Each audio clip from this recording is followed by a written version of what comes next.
नमस्कार मु डॉक्टर शिव प्रसाद सेनापति आउ एक नुआ वीडियो रे आपन को स्वागत। खरा दिने ओडिया को प्रिय खाद्य पखाल। आज आम डिटेल्स जानिबा पखाल रे लुचि रहिथिबा औषधीय गुण साइंटिफिकली आहुरी मध्य डिस्कस करिबा। भात भल ना पखाल भल, डायबिटीज रोगी माने पखाल खाई परिबे ना नहीं, केउ मानकु पखाल खाइबा मना, एभली अनेक किछि। सो आजिर भिडियोटी बहुत इनफॉर्मेटिव रहिबो।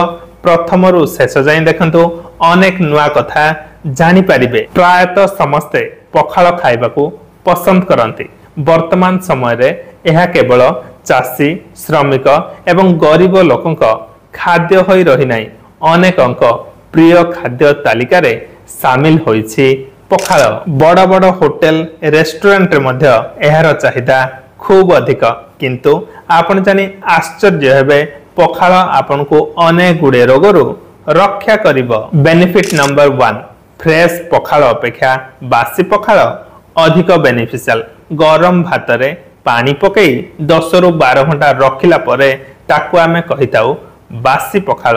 बासी पखाल होचे एक फर्मेंटेड फूड। बासी पखाल रो तोरानी रे लैक्टोबैसिलस नामक एक गुड बैक्टीरिया थाए, जहा कि एक प्री एवं प्रोबायोटिक हिसाब रे काम करे।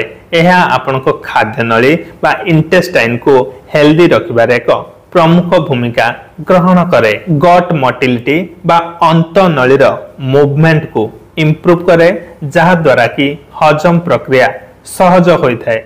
अजीर्ण बा इनडाइजेशन को दूर करे।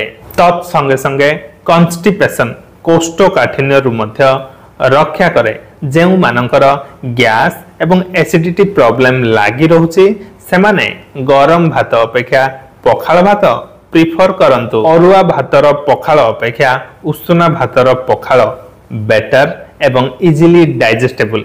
एहा मध्य रिसर्च रु जणा पड़िछि कि पखाल भात खाइबा द्वारा खाद्य नलीर घा बा अल्सर मध्य भल होई थाए। आउ गोटे कथा मने रखिबे, बासी पखाल स्वास्थ्य पई भल बोली बेसी समय रहितिबा खट्टा पखाल केबे भी खाइबेनी। एहा आपनक शरीर रे अम्ल बा एसिडिटी सृष्टि करिवो। 10 रु 12 घंटा टू अधिक समय बासी करी खाइबेनी। अधिक समय धरी बासी करी खाइले कोन हबो ना, सेथिरे लैक्टोबैसिलस भल बैक्टीरिया सहित किछि क्षति पहुंचौथुवा बैक्टीरिया मध्य ग्रोथ करंती। सर्वोपरि देखिबा को गले एहा पेट ठंडा रखे, हजम शक्ति वृद्धि करे एवं नाना पेट समस्या दूर करे। पेट खराब थिले जलखिया बदल रे सकाळे पखाल, दही एवं कंचा पियाज खांतु। बेनिफिट नंबर 2, पखाल भात बॉडी को हाइड्रेटेड करे। शरीर रु जलीय अंश कमिबा को देई न थाए, जहा द्वारा कि परिस्रा मध्य ठीक होइताए एवं परिस्रा जलापड़ समस्या दूर करे। आपण सुनिथिबे डायरिया बा पतला झाड़ा हेले अनेक जन दही पखाल, लेंबू एवं लुण खाइबा को एडवाइस करंती। एहर कारण होची पखाल तोरानी वर्ल्ड रो सबुठु भलो ओआरएस हिसाब रे काम करे। बेनिफिट नंबर 3, पखाल सहित आमे दही खाइथाउ। दही मध्य प्री एवं प्रोबायोटिक हिसाब रे काम करे एवं आपन को इंटेस्टाइन को हेल्दी रखे। पखाल सहित कंचा पियाज एवं अदा मध्य खाइथाउ, जहा कि आपन को स्वास्थ्य पई अत्यंत हितकर। पखाल रे आमे लेंबू मध्य चिपुडी थाउ। लेंबू रु गुड अमाउंट रो विटामिन सी मिल जिवो। एते सब जिनिस मिसेइला परे खरा दिने गरम भात अपेक्षा पखाल खाइबा को भारी टेस्टी लागे एवं मन को मध्य शांति लागे। बेनिफिट नंबर 4, पखाल रे रहिछि भरपूर रोग प्रतिरोधक शक्ति। एहा आपनक इम्यूनिटी पावर वृद्धि करे। तेनु कोरोना समय रे पखाल खाइबा को एडवाइस करा जाइथिला। पखाल विटामिन्स रे मध्य भरपूर। एथिरे विटामिन B12 एवं विटामिन के रहिछि। विटामिन B12 होछि एभली एक विटामिन्स जहा कि नॉर्मली वेजिटेबल सोर्स रो मिलेनी, जहा कि पखाल रो मिली जिवो। बेनिफिट नंबर 5, पखाल होचे एक पीतनाशक खाद्य। आयुर्वेद शास्त्र अनुसार शरीर रे जतेबेले बात, पित्त एवं कफर संतुलन बिगिड़ी जाए, सेतेबेले रोग सृष्टि हुए। एही पित्त को कमे थाए पखाल। बेनिफिट नंबर 6 रक्तहीनता दूर करे। गवेषणा जना जायछि कि 100 ग्राम गरम भात रे 3.4 मिलीग्राम रो आयरन थिबा स्थले एथिरे जदि पानी पकई पाखापाखी 10 रु 12 घंटा रखा जाए सेथिरे आयरन रो अमाउंट वृद्धि पाई पाखापाखी 73 मिलीग्राम रे पहुंची थाए जहाँकि रक्तहीनता समस्या दूर करे। ठीक सेही परी पखाल भात रे गरम भात अपेक्षा कैल्शियम रो अमाउंट मध्य वृद्धि पाए। बेनिफिट नंबर 7 गर्भवती स्त्री लोकों पई मध्य बहुत उपकारी। पखाल भात प्रेग्नेंट स्त्री लोकों शारीरिक दुर्बलता दूर करे।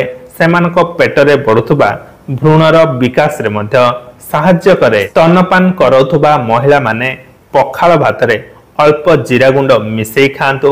एहा सेमानकर डाइजेशन प्रोसेस इंप्रूव करिबा संगे संगे मां क्षीर मध्य वृद्धि करिबो। पखाल भात होची सस्ता एवं अति सहज रे तैयारी होथुबा एक शक्ति वर्धक खाद्य। बेनिफिट नंबर 8 हजम प्रक्रिया को त्वरान्वित करे।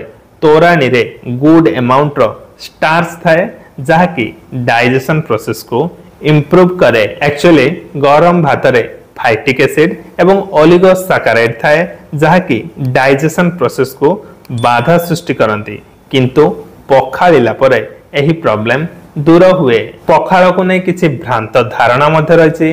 बहुत जन भावती कि पखाल खाइले कैलोरी बढ़ी जीवो, वेट गेन होबो, मोटा हेई जीवि कि किंतु एक्चुअल कथा हला गरम भात अपेक्षा पखाल रो कैलोरी कंटेंट कम। गरम भात को पखालिला परे एहार कैलोरी कंटेंट पाखापाखी 60% कमी जाए। सेकेंडली पखाल रो ग्लाइसेमिक इंडेक्स गरम भात अपेक्षा कम। तेणु डायबिटीज रोगी पई गरम भात अपेक्षा पखाल भात खाइबा बेटर। किंतु मने रखिबे सकाळे किंबा लंच रे खाइ परबे किंतु राति रे केबे भी खाइबेनी। वर्तमान देखिबा केउ मानकु पखाल खाइबा मना जेउ मानकर कंटिन्यूअसली ठंडा काश लागि रहउची, इसनफुलिया अछि, साइनोसाइटिस, टॉन्सिलाइटिस, फेरिंजाइटिस भली समस्या रहिछि। श्वास रोगी बा asthma patient, thyroid problem, filaria रोगी को पखाल खाइबा मना। फ्रेशली प्रिपेयर्ड पखाल केबे केमती खाइ परिबे किंतु बासी पखाल केबे भी खाइबेनी। मोटामोटी देखिबा को गले पखाल एक शक्तिवर्धक खाद्य। आपनको इम्यूनिटी पावर वृद्धि करे, डाइजेशन प्रोसेस इंप्रूव करे, रक्तहीनता समस्या दूर करे।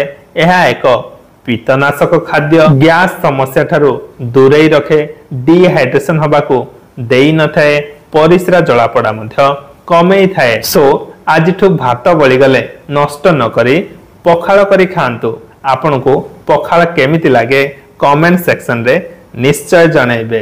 मो चैनल रे नुआ थिले चैनल को सब्सक्राइब करिवे। देखा हबो आउ एक हेल्दी एवं इन्फॉर्मेटिव वीडियो रे। रहिली नमस्कार।